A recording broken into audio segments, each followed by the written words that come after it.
With all the very latest news, weather and travel to start your week now. It's Good Morning Britain.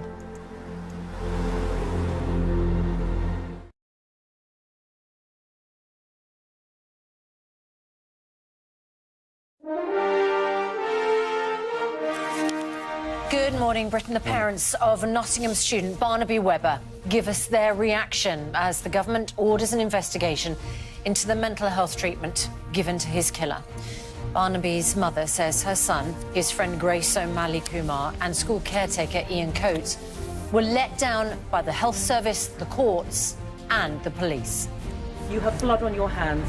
If you had just done your job properly, there's a very good chance my beautiful boy would be alive today.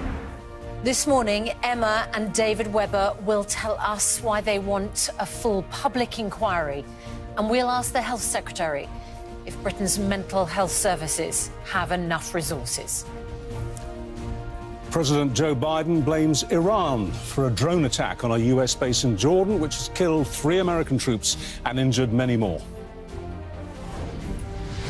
They are the first US service members to die from hostile action since the start of the Israel-Hamas war. And this morning, the Biden administration are preparing to send a strong message in terms of responding, while at the same time trying to avoid any further escalation. Disposable vapes are to be banned in an attempt to tackle the increasing number of children taking up vaping.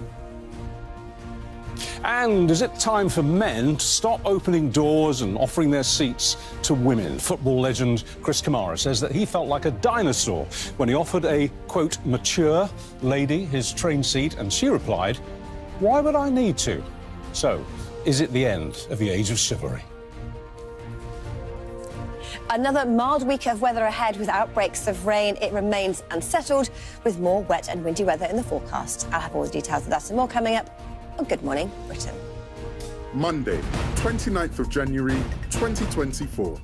Live from Television Centre in London, this is Good Morning Britain with Susanna Reid and Richard Madeley.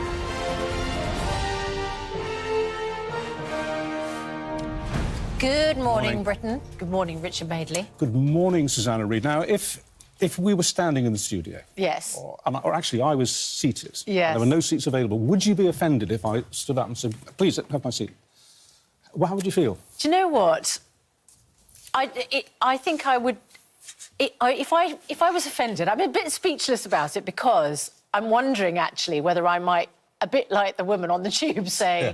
Why would I need to sit down? What are you suggesting? Yes, like exactly. Old and firm? Exactly. Yeah, a woman. But I think to avoid embarrassment, I would say, "Oh, that's very kind of you. I'm fine standing." Yeah. Rather than saying, "Why on earth would I need to?" And also, if Chris Kamara offers you his seat, it would be very hard to say anything other than... Well, maybe she didn't know who he was. Cammy, thanks very much indeed. Maybe she That's didn't know so who he lovely.